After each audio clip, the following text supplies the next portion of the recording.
You have a minute. What are you building? Imagine if your nutrition tracking and health tracking was made seamless with AI. Does this exist? If so, how are you different? That's probably what keeps me up at night is like, how do I actually stand out? Win that over, then win the next market, then grow from there. The future is experiential. The future is cultural. I don't think that was the right answer. That only adds to the problem, doesn't actually create a solution. Find out who you're building for and do it and make them happy and say, oh my God, you found something that I haven't been able to do before.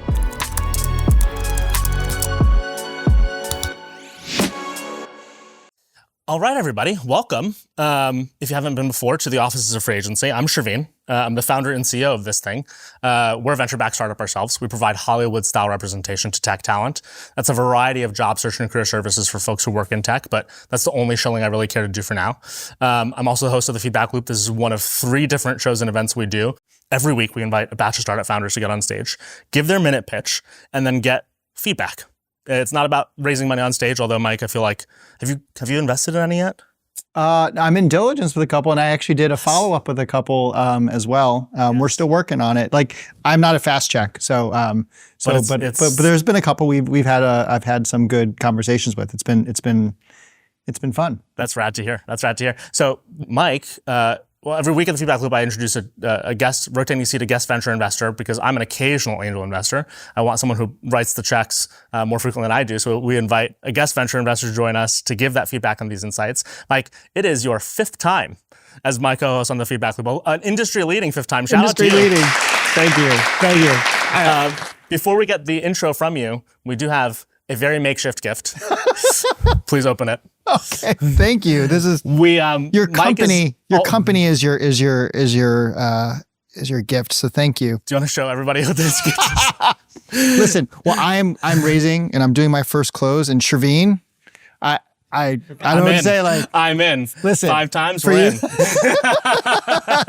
Listen, I just have to appear 25 million or whatever, X million more, and then like I've made my cover. Huge fund, exactly. This is awesome. Well, so and credit to Mike, this. we had a reschedule. Otherwise, we have bigger plans to reward him for being the first guest co-host to reach 5 times, giving feedback to the founders on stage. They always appreciate your fan favorite. So as we get started here, why don't you give people a brief intro of who the heck you are? Oh my gosh. First of all, thank you. I'll put this up. Thank you. I'll make sure to mention. Thank you for having me. My name is Mike Ma. I'm founder and managing partner of Sidecut Ventures. We're a new pre-seed fund that's backing coachable superheroes. So this is my home. I'm so happy to be here. So coachable, it just talks about how we deploy capital. It's a little bit different. We give advice first, capital second. So if you want a check from us, we lead institutional rounds, but you got to survive 30 days with me or one of my operating partners. You like us, we like you. We'll write you a check. And we want to do something with you. Not go dancing, but like work on your go-to-market or work on your traction or work anything that you're doing, no busy work. Anything you're doing to build your business, we want to be there shoulder to shoulder in the foxhole with you. Mike, are you ready? I'm always ready. Always excited to take another trip on the rodeo with you, man. Exactly. It's going to be fun. Crowd, are you ready? Yeah. Awesome. With a round of applause, let's continue for founder number 1. Thank you for having me. Absolutely. What's your name? Vanessa Cancio. Awesome. Well, we're excited to find out what you're building. Are you ready? Whew, I think so. You're Let's ready. go for it. I can feel it. What are you building? So, hi, I'm Vanessa, the founder of Vane, a revolutionary approach to beauty retail powered by AI to simplify your choices in a market flooded with options. Back in 2020, I was essentially going through my second puberty in my mid-20s and started breaking out like crazy. Being that I had never gone through that, I started frantically looking for answers on Google, Instagram, TikTok, and was quickly overwhelmed by the number of options in the market, which makes sense. There were 9,000 new products launched in 2020 in the US alone. So with that, I took a step back and started listening to what people really wanted and found that nearly half of Gen Z and millennials actually conduct extensive product research on ingredients and benefits prior to purchase, which makes sense because no one's doing that for them. So taking my experience, having worked with some of the biggest brands and retailers in the world, I stripped the traditional retailer method and meaning no ads, no overwhelming number of products to choose from, and no guessing whether or not something will work for you, and built Vane, where we provide unbiased product recommendations, personalized consumer experiences, and social connections. All right, under a minute. Good job. Thank you. It's funny. We had this conversation after the last time I was on, and what I loved about this pitch, it was compelling. I think you did a really nice job of being compelling versus complete. right? So many people have come on the show and they tried to work through all 13, 17 slides in their deck in a minute. And what I got out of it, you left me an invitation to ask more. I understood. You stuck the landing inside a minute, and that exudes a certain amount of confidence. And it makes me not just want to ask a question, but to feel compelled to ask a question. Well, thank you. I wish you can go through some of the middle part a little bit more quickly. And I would love to get to know you and the business a little bit more. I'm sure this isn't even my category, but just super crowded space. Oh, yeah. Everyone is trying to get to it. I would have loved to divert some of that time, particularly and someone would check the time, in the probably 20 to 40 second area where you were talking about the problem. I would have traded that for a little bit more of your traction and how far you've taken the company. But that'd be my ask for a minute pitch. I don't know. What did you think? I think what's interesting to me, by the way, I love the idea of the second puberty. That was like a interesting moment. Like, I think founders sometimes discount delight as like part of their pitch and their narrative is like, how can you surprise me a little bit and make me think about exactly what you mean? Yeah. Where I'm going to sound like a broken record. I love, compelling, not complete is one of Mike's common things. One of my common things is hearing a little bit more about user experience or product. Yeah. Mm-hmm. Because I think you set up the problem really nicely, but I still do not have a sense of how it works. Yeah, and I have actually, totally. What's funny is you still got to some of the impact. It's personalized. You're skipping retail, so you gave me even some business model. So it wasn't that you said nothing about the end result, but there's still this idea of like my ability to understand the nuances of your business somewhat are halted by my ability to understand how it feels to use the product, what exactly the customer looks like, both in terms of how they transact with it, how they interface with it, how they interact with it from a business model perspective. So those are where I think I'd find a place, and it can come after some of that middle 20, 40 seconds. Yeah. It's that last 20 seconds. Totally. In the context, by the way, sorry, because I want to hear your opinion on this. In a pitch meeting, this is still going to be true because of what Mike was mentioning with this is a crowded space. So one of the reasons I think that's key feedback, when you're in a crowded space like this, you want to include some of that in your pitch rather than simply waiting for the question. Some stuff you're inviting him to ask, but I always tell founders who are either building in a tar pit, a really crowded early area where everyone's building, or just a competitive market in general, include some of the fact you've already thought about it, and that you're knowledgeable about it, and that you have a plan about it in the pitch, so that the investor's first question isn't, aren't you going to get crushed? If they can go beyond that, by default. Does that sound right to you? Yeah. I'm going to use a metaphor for an event that you have not invited me to on your 3-course meals thing or 3-course pitch. The appetizer was really good. I got your intro of you, and your dessert was very good. I understood that, the where you are and what you want, and I would love a little bit more substance in the entree part. And maybe this is a part I would love to turn into the substance of it. And actually, absolutely. Can you tell us a little bit more on the meat of this? Absolutely. More than happy to. So essentially, kind of how we work is instead of going into a Sephora or going on Instagram and being inundated with options, you actually come to us, tell us a little bit about yourself, and we help you build your skincare routine and simplify the entire process. So instead of looking at 100 different moisturizers to choose from, because to your point, it's a very crowded market, which is what we're trying to solve for, we then actually simplify to 3 or 4 options and help you build your routine across cleansers, toners, serums, eye creams, and moisturizers. And so that's one side. And the other side, which I hit right at the end, which I'm like, I have in my traditional pitch that's not 1 minute long, but essentially the social aspect of it, right? Men don't do this as much just based off of customer calls. It's a big generalization, but based on customer calls, men don't do this as much as women. Women are constantly talking, hey, what was that product that you mentioned the other day? Or wait, I'm at Sephora. Does anyone recommend this or that? We actually have that all in one place rather than scrolling back or looking, in 1,000 different aspects. We have that in one place where you can actually connect with your friends, see the products that they're using, and then how it works back for you, right? Because just because something works for your friend, your sister, your cousin, doesn't mean it's going to work for you. For example, my older sister has very sensitive skin. She, over years, has had to figure out the exact ingredients that she's allergic to. Not a lot of people have that experience. So how can we, again, simplify that for people and have it all under one roof? So three small questions I'm going to put together so you can react to all of them. One is, I think, there are a couple prior players in this space, some of which have decided to build their own product, like Acurixx, I believe, is one of them, where they're like making formulations of certain types of skincare based off of the info you give them. And there's another one that I think does more of what you're seeming to do, which you can, kind of clarify if I'm mistaken, which is you're agnostic to product. You're not trying to sell your product. We're a retailer. We're an online retailer at the end of the day. And this is my second part of the question, which I'd love to hear a lot more about, depending on what we get into, which is like how much of this is like routine, as in, does it matter the order? I've dabbled in skincare as a man who's mostly agnostic to it. How much of this is about like sequencing, cross section of ingredients, how they interact with each other? Because I remember when I got into it for a moment, this is probably why I got out of it. It was like use this, then this, but don't use this if you're using that first. Exactly. So there's like nuance there. Yeah. And then the third part goes to the business model of that, which is then, okay, you're going to get a ton of these users. Are you just going off affiliate fees? Are you selling a consumer some sort of SaaS? Give us a little bit of all of that in one. Yeah. So, okay. That was a lot. Yeah. I'm trying to. I guess I wanted to first. what was that first one again? Yeah, and the first one was there are others in the space, so use them as framing insofar as it's useful. Totally. So I think there's been great other brands, but to your point, you have a Curology that goes and builds their own brands. Having been on that side, I worked at PepsiCo and Anheuser-Busch. I know the time and it's very cost intensive to actually go and build your own products. I'm not interested in that. I think, again, back to the crowded market, that only adds to the problem, doesn't actually create a solution, right? And then the second question, the routine versus sequencing, exactly that. There are women, which we're targeting both men and women, but even women who I think, just because of society, since we're in middle school, it's like how to look your best or whatever, right? We have more knowledge of how to use things, and you still don't know why you're using what you're using. Oh, wait, I'm scared to use this new product because I don't know if I use my AHA at night, I actually can't mix that with something else, right?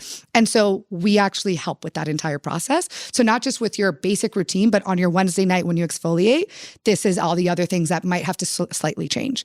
And then your last question. What's business model? So then you're giving them retailer. Routines. Got it. So not off of affiliate. So we actually right now we average 30% sales margins. So right now we have, we actually just added another brand yesterday for the pilot right now. We actually have a wait list of 60 plus brands, but on the platform right now, we have 10 brands and 57 products. How many users? So right now, 300. So not as big, and trying to work on that. How hard is it to grab a new retailer or a new brand and put them onto the platform? Very easy. So actually I imagine that's the easy one. I was going to ask the other one. How does 300 to turn to 3 million? Totally. That's the question. And you probably can look at the thought bubble. In fact, maybe in post, you can put the thought bubble above my head. That's probably what keeps me up at night is like, how do I actually stand out, right? So to answer your question first, in terms of onboarding brands, it's very simple. So we actually built on top of Shopify and then have custom development for the social aspect. But we actually work with Caro, if you're familiar with them. They're a drop shipping platform in the back end. So it's not... I would say that's not the way we want to scale, but it is possible of not having, again, cost intensive and having all of that overhead that you would in traditional retailer methods, right? And then in terms of actually customer acquisition, that is probably one of the harder parts. So right now, our go-to-market strategy is college campuses. We were out at UCLA 2 weeks ago, which that was awesome. And especially talking to not only young women, but also young men. Right now, our campaign for that is stop using your girlfriend's skincare, because having done all these customer calls, a lot of men just rely on insert sister, fiance, girlfriend, cousin, whatever, to tell them what to use. So we say, okay. And the amount of laughs that we got, and then said, we'll help you build your own, no worries. And that's how we actually got a lot of people. But to your point, I think using a lot of branding right now to stand out and say, what is your actual problem? How do we stand out? And so when we started about really our branding journey in March, it was definitely kind of going with like, well, we just want to be a solution. So let's be calm. And then I switched that this summer of actually, I want to stand out and be a little controversial, which is why we went with the name Vain. We could all be a little more vain, right? And so how do we actually tap into, we all want to look good at the end of the day. And the way that we feel and look translates into our confidence when we walk down the street. I want everyone walking down New York feeling the best way that they can. So I think from a customer acquisition standpoint, it's not only going and actually speaking directly on college campuses, which I think a lot of big brands in the past have done that, but also then how do you really leverage social media and organic content to really lean into that? And I think, you said two things that are going to need, probably where you need to take some of the next iteration on the business is one, brand. So the question I would have for you, as a recovering brand marketer, as you talk to the 300, what are you learning that's going to generate an insight for a brand brief that you can have durable content or acquisition to base off of? And then second, how are you testing it and what metrics do you have? I don't expect you to scale at this point. It's too early for that. But I'd start thinking about, my advice for you operationally is start thinking about how you're using customer discovery to build the machinery so you can actually, so you convince someone like me or who does this or is also a recovering marketer that you have the muscle memory that you're going to be out there to capture the right insight. So when it happens, boom. Yeah, totally. the way I'd give this advice to founders all the time, the way I'd, kind of make that practical for anyone who's building a competitive space, because you might go, okay, like, until something clicks, how do I find that? Because you literally are saying on stage at the same time, okay, I'm still discovering what this is going to be. Investors in this stage of the business don't always need to hear a conclusion as much as maybe a sequence of hypotheses. So maybe you say, for example, look, here are the trends we've been seeing on TikTok in terms of all the questions we see people ask each other about routines. Here's how many people are following our hashtag for, stop borrowing your girlfriend's skincare, whatever it might be, right? Yeah. And then you say, okay, like here's 3 or 4 more ways we think customer acquisition might happen, but it doesn't need to be the right answer yet. What you're giving a pre-seed investor, a seed investor, an angel investor is hypotheses that they might also agree with you on or add on to and go, okay, I love the problem. I love the world she's built and the world building she's doing around the problem. And so all these tests feel like something might break in her favor alongside like the utility of the product. And this is the other thing I'd say, the utility of the product, I'm imagining because of how competitive this is, I think maybe getting more into the before and after, as we talked about in terms of product, might actually be your key in a lot of cases. The reason I say that is because this is such a space where there's already Sephora, obviously, there's already brands attempting to get personalized care. But for you to say something like, it already exists on our customers' shelves, or it already exists, at their local retailer. But what we're doing is helping people actually discover what to use, how to use it. Yeah. Average order value goes up over time with our customer versus a Sephora customer, because a Sephora customer has to, kind of discover through a whole. Well, a lot of people actually walk out of Sephora. I mean, I've been to Sephora. A lot of people for walk the in and purpose say of the absolutely stage. not, and they walk out. Yeah, it's a confusing, like it's the difference in a confusing customer experience with traditional products here and traditional retailers here, and what sounds like a combination of AI personalization and social that can build something a little more curated. Yeah, and I just want to build the pragmatic aspect of it. And so you had one insight that is interesting, this men versus women aspect, so Old Spice is doing some of this right now in this cross-gender marketing of women stealing men's Old Spice. You could say something like, and we're on campuses and we're starting to play with different brand propositions. We're learning some interesting things that create creative tension, like marketing to men and having women. I would shy away from this one for one reason. Well, just let me finish this one, and just say these are the insights we're playing with, and this is one of many that we're going through, and here's our testing. Here's our test and learn that we're doing around it. So that okay, I get it. So you're not banking that this is the creative idea, but I'm going to get maximum leverage of every time I set foot at USC. We're trying different Nebraska, things. Ohio State, whatever, Miami. That. It's not the idea. You're investing in the founder and the machinery of generating insights, which offer me some theory of process of how you crack this. Yeah, and absolutely. my one last thing for the sake of time, even though I like it too, always make sure that the male-centered marketing campaigns is just one of many things, because the fear of an investor, and I know it is, and the fear of an investor who's like, or I'd have for an investor who hears you incorrectly would be, oh my goodness, if this is the market that she's going to try to use as her wedge, probably won't work. Yeah. No, that's like an addition, right? Like we have our main targets and like our consumer segments back from brand marketing days, right? Of like, that's how you build it at the end of the day, right? It's okay. It's really that middle, the woman that I had discussed, that I mentioned, that was like, they have their routine. They don't really know why they're using what they're using. They don't know how to add something in. And they're scared every time of like, I don't know if I should actually buy this thing or not. And they actually spend a ton of money wasted. They try it 1 or 2 times, have an allergic reaction, don't get the reactions that they want. I'm on TikTok enough that I even get some skincare 100%. stuff. And I feel like some of the negative stories, the horror stories on there are going to be such good material for you. 100%. Yes, exciting. Definitely. Thank you for sharing. Thank you so much. Appreciate it.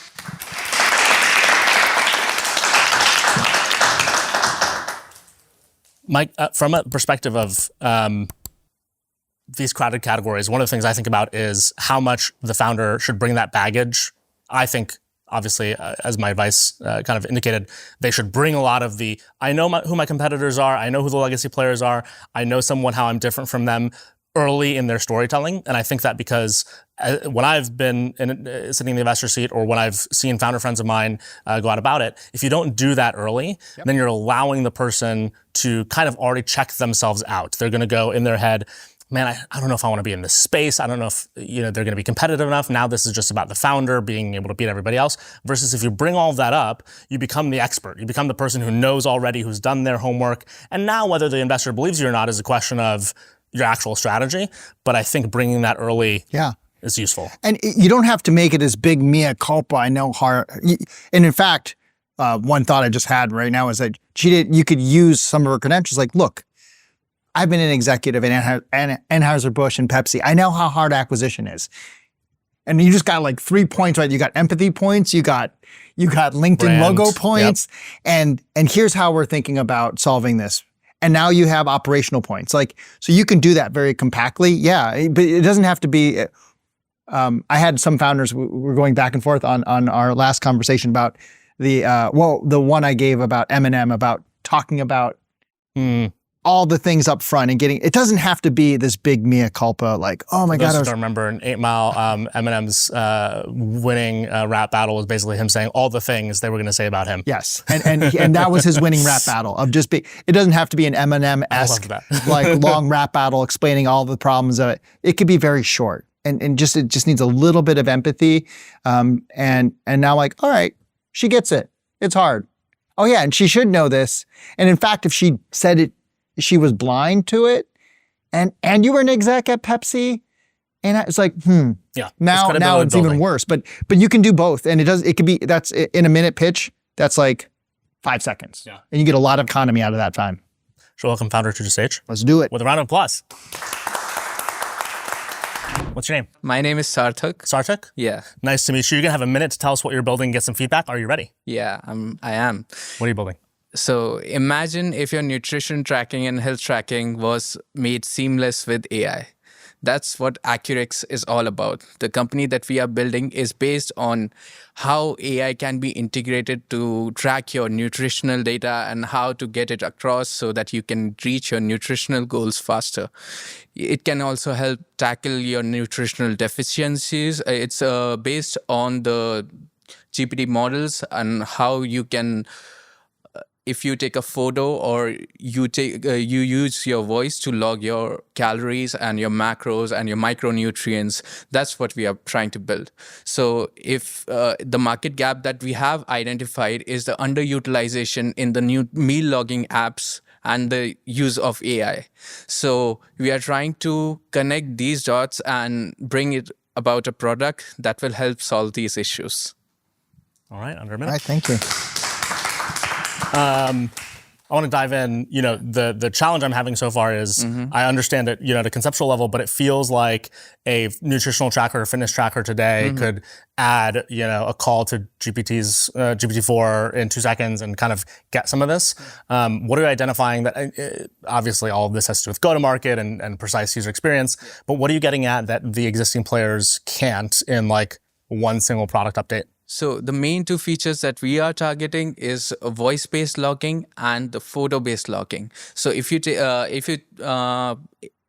have a standard bowl that you eat in every day, you enter the contents of it in the app and you just tell, hey, Acu, log my half a bowl of rice that I ate today. It's going to convert it. It's going to make calls. It's going to create a average of calories, of macronutrients and micronutrients and log it on to your profile for the day.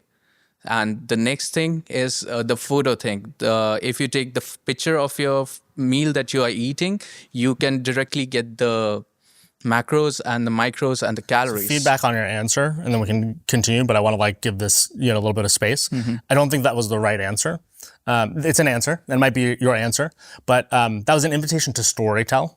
And that doesn't mean that as part of your storytelling, photos and video and voice can't be a part of it. The problem is those are still too simple, right? So I'm still left in this moment going, okay, well, another fitness tracker, another nutritional tracker could add voice and photo recognition in 2 seconds, and the APIs are good enough for them to kind of do it overnight. Now, I will say that doesn't mean you still don't have a viable product and a viable business and the right ideas. But the way I would couch an answer like that is to take a little bit of a step back and say, well, here's my theory of the world as to what the nutritional apps today are doing wrong. Here's why people don't use them. Here's why people turn off of them. Here's why they don't make all the steps actionable for you to take once you actually log your information. That's why we're focused on voice and photo to make it easier, seamless, which leads to XYZ consequences. Founders in general think about questions as being invitations, not just the question themselves, especially in a case where this answer, and we're going to talk more, so don't worry, is a little basic of like, I still feel like the legacy players could add the things you've talked about so far. And again, the technology is so accessible now. So let's get that to, if you don't mind, I'm going to go a little bit further with this. I want to know why you decided to start it, because one of the things I want to discover with you is how this narrative might build, because if it's not going to be a technological advantage, I want to hear maybe it's a UX thing, maybe it's a theory of nutrition thing. What is your desire to start the company? And this is my question as well. So in my fitness journey, I have been using these apps as my go-to apps for nutritional logging and everything. So it always felt like a hassle to go through the list of the foods that you're trying to eat and log it and give a specific amount of time to do that. And since we already have this much advanced technology, I was so bugged by the fact that we don't have a seamless way of doing all these things like that. Why can't we do it like that? Can I build on this? Because it's not just a who.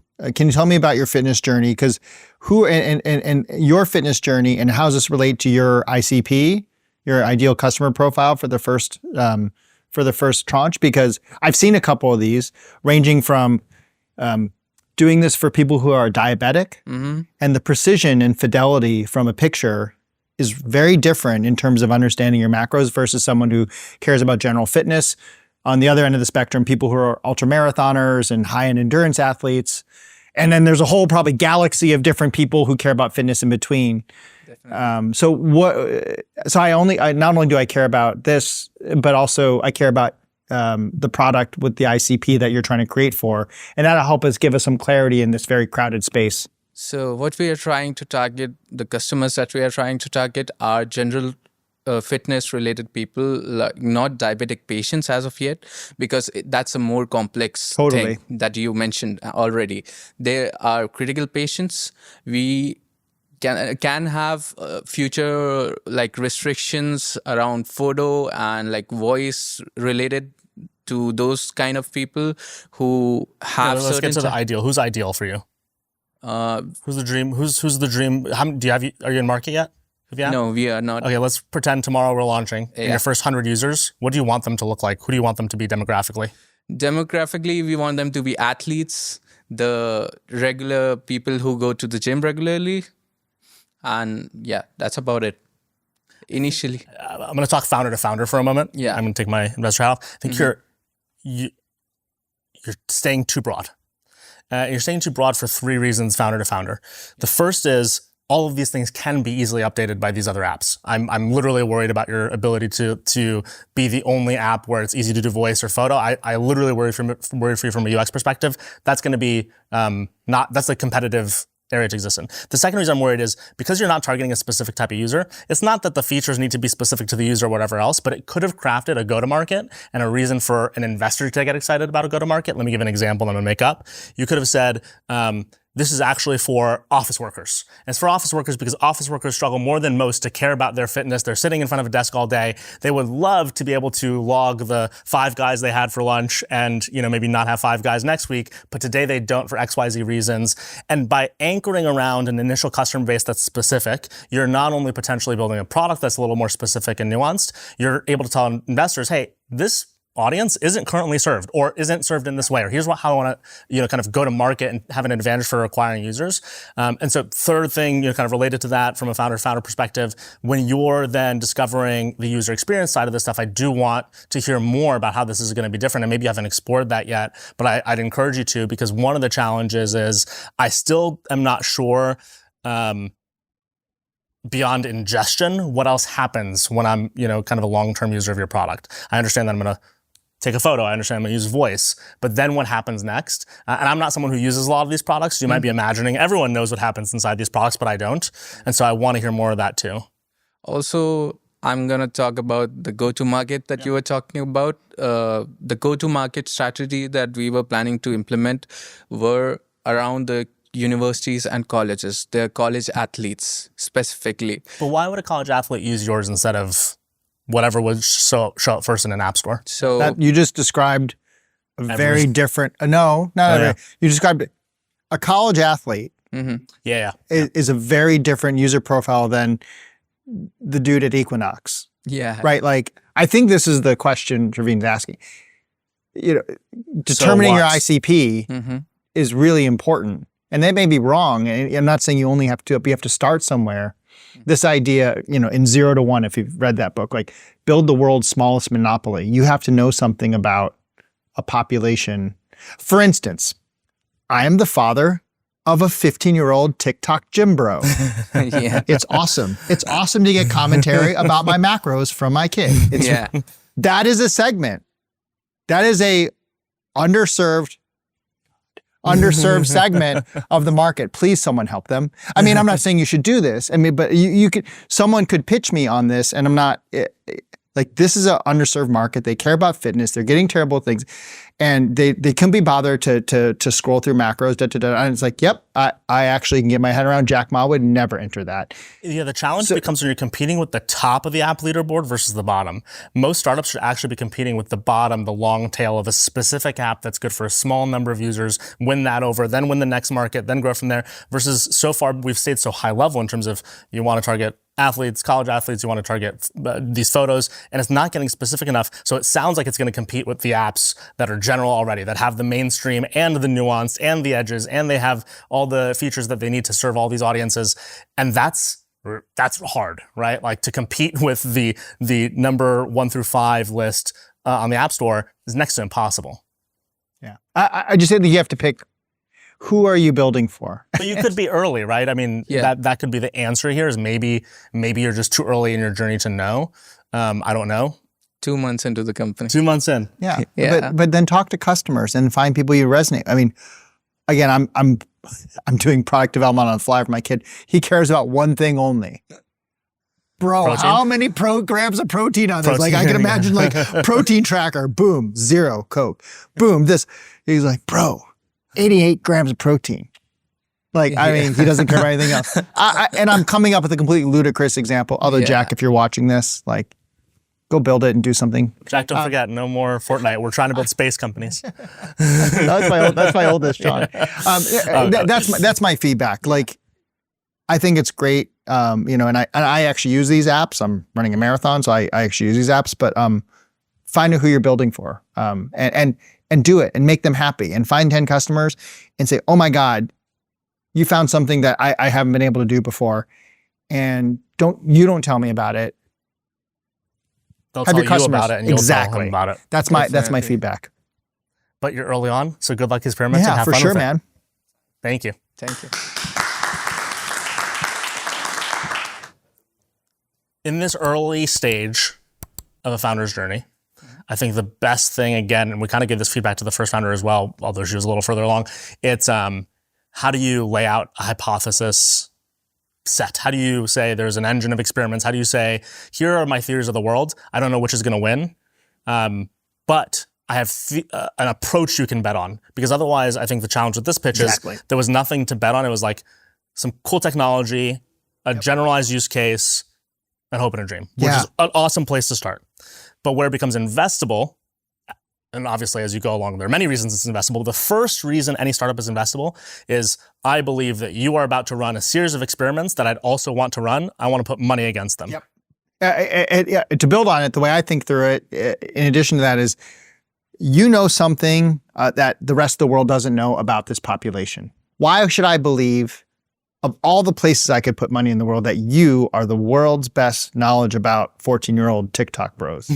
Again, these are ludicrous examples, but they bring a point. And I think that's okay. Like, make the box small, continue to iterate. And that discovery process is really important. And actually, It's some of the most fun part of the That's the founder. best part. I saw you geeking The out early about the days founders. are so I was fun. like, can I do some founder to founder stuff? I was Yeah, like, exactly. I was like, I've been a founder. Can I get in? Like that's the most fun part about it. And the thing I wish I could tell these people, because no founder feels that in the moment. They're trying to be Google on day one, and it's like you actually don't want to try to be Google on day one. You'll get there. You'll get there. Founder number 3. let's do it. With a round of applause. All right, what's your name? My name is Ameka Canoe. Ameka? Nice to meet you. Are you ready to give your minute pitch, get some feedback? Ooh, let me give it a little 5 seconds. I'm ready. Let's do it. You have a minute. What are you building? Okay. So at Ani, we see that companies are struggling to engage with their employees for multiple of reasons, whether that's having more distributed teams, contentious return to office mandates, the emergence of the sober, curious employee in the face of the traditional happy hour. So what we do is we actually provide enhanced cultural experiences, access to those employers to help them more effectively and more inclusively build community, increase team engagement, and improve employee wellness. Essentially replicating the benefits that I had at Google, but really trying to scale them and increase optionality while decreasing cost. So far, since launching our MVP, we've been happy to say that we have our first cohort of paying corporate clients, as well as partnerships with fantastic premier organizations like the MoMA, the Yankees, and all of Broadway. We're really excited for our continued growth, especially in the sports and the bespoke engagement space, as well as launching some new features that I think are really going to supercharge our flywheel. Thank you. All right. I'm going with that. Okay, so maybe let me just start with a generalized question. I think you set up the world really interesting, initial world building, especially the idea of replicating what you had at Google. I think that's like an interesting statement to make, because that's obviously a company that everyone knows has the sort of benefits that they essentially mother their employees, is the way it's put by a lot of them. But I'm still not certain I understand how. And this is my pitch feedback, but also I want to kick it off with a question. And I think that's important in that minute pitch with this sort of a pitch, because it's something a lot of people try to approach either generically or specifically. It's a little bit of a tar pit, employee engagement. A lot of startups start in the space because a lot of people who are either in HR or were an early disgruntled employee think it's something that they want to approach. So what's the how? What's the how we perform this? Yeah. So we have a platform that we provide to our employers and their employees, which provides them with that enhanced access. Enhanced access looks like a couple different things. One, they get discounted admission to all the places that we partner with. On top of that, they get some other special benefits. So by using our platform, they get that sort of preferred access to our cultural institutions. The other piece is the employer can almost use the platform like a sort of cultural lifestyle spending account. So that's where that sort of replication of a Google or Goldman Sachs style benefit comes in. So they can add, let's say, $200 to everyone's account, whether that's an annual or per month fee, and that can offset that person's cultural experiences and engagements. And what we've seen so far is actually pretty interesting, right? Is most people are not buying single tickets. They're buying things for 2 people, 3 people, 5 people sometimes. But also we've seen a number of cases where groups of employees are using these engagements as a way, again, to build community more inclusively, right? Getting out of the happy hour, they're sort of getting into museums, going to shows, going to games together. And we see that happening definitely after work, but also even on weekends. I've always worked at or had startups. So, forgive this naive question. This sounds like something that probably exists, or I think exists in the world. But again, I have not been in a corporate that offers these sorts of benefits. So describe for me, does this exist? If so, how are you different? Great question. So this does exist. I won't advertise your competitors. Yeah. Long story short, there are some legacy platforms in the sort of, let's call it the mass market employer discount website space. So you might see a ticket to go to Six Flags, and you might see something to get what's it called, like a discount on your car rental, right? That's the incumbent in this space.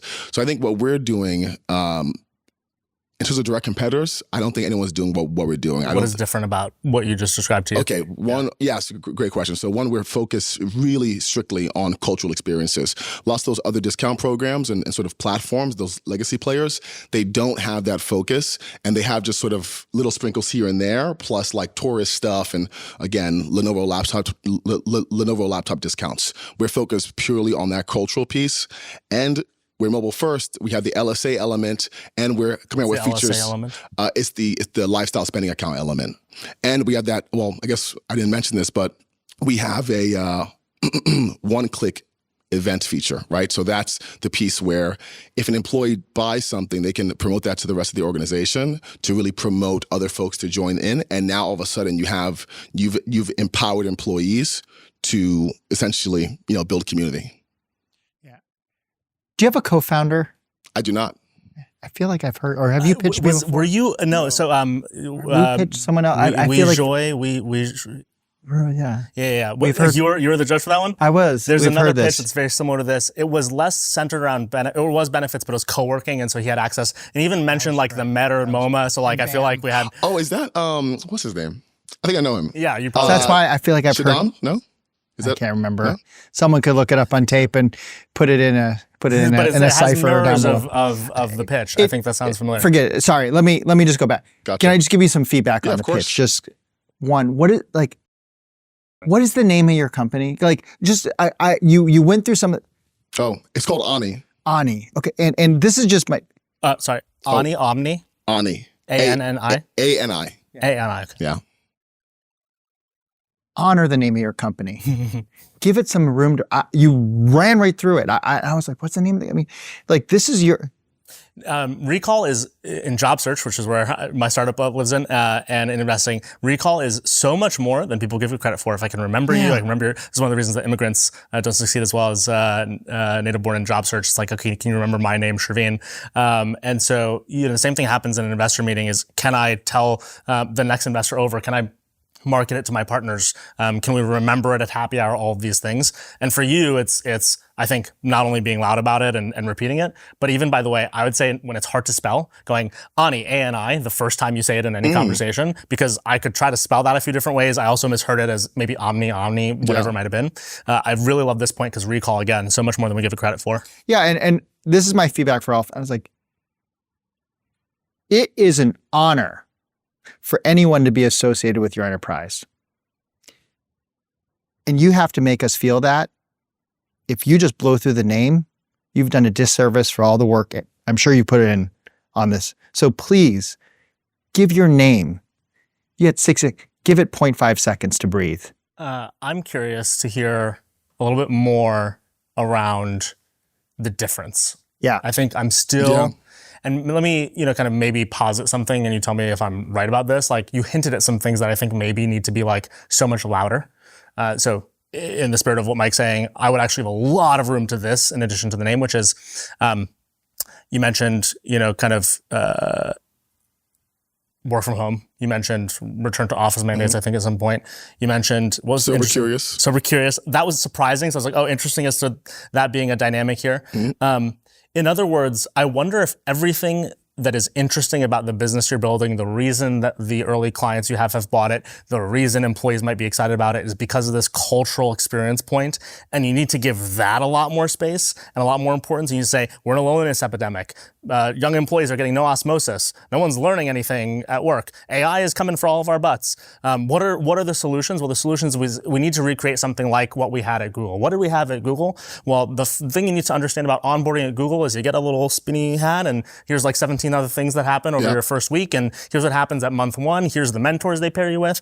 And to recreate that, we'll really need to focus on, yes, there are websites that you can get a discounted Costco membership or whatever. What we're focused on is saying, actually, there are experiences that people want in the world. Airbnb is some evidence to this as well. Experiences are the thing that the younger generations are buying and what they want. And that's how we can get them engaged in their work. And so what we do is focus on experiences. People can come to the platform like they would any other. And that's how it begins, by the way, where we extend the experience. Not only do you buy the ticket to the Yankees game, which anyone have the score? No, we won't do that right now. Probably not going too well. Yeah. Not only buy the ticket to the Yankee game, but then you can invite your coworkers. Then you can kind of have a moment where the company wants to expense it in full rather than in part, right? There are all sorts of things you can extend off of this moment you're creating of saying, hey, because it's an experience, it doesn't have to stop there. You're buying batches of tickets. And again, like, play with that too. But that first setup, it might be everything. I'm not sure that if you don't, and I feel like it is important to you, but if it wasn't, I would care zero about your pitch, where if it was, I would care a lot about your pitch. That's the difference, because everything about why you might matter has to do with culture and the zeitgeist of being an employee in 2024 and beyond. Yeah, and yeah. So I'd like to build on this the function part of the pitch. I'd love to build on it too. I agree. And I think if I got this right, your background is in HR, right? No, it's not. It's not. No, I was working in global partnerships, actually. Gotcha. Okay. Which, by the way, makes sense in a lot of ways for the partnerships you're building with these. I mean, but you could, as you talk to HR benefits people, I mean, I think there's a lot you could get into about employee engagement, right? One of the questions you always ask in these employee engagement, do I have a best friend at work, right? No, go ahead, speak.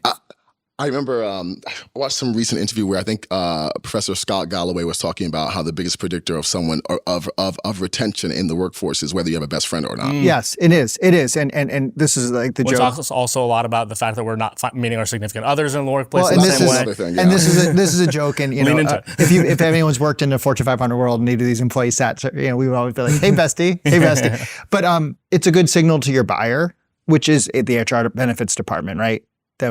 That you're tuned in. This is the reason why.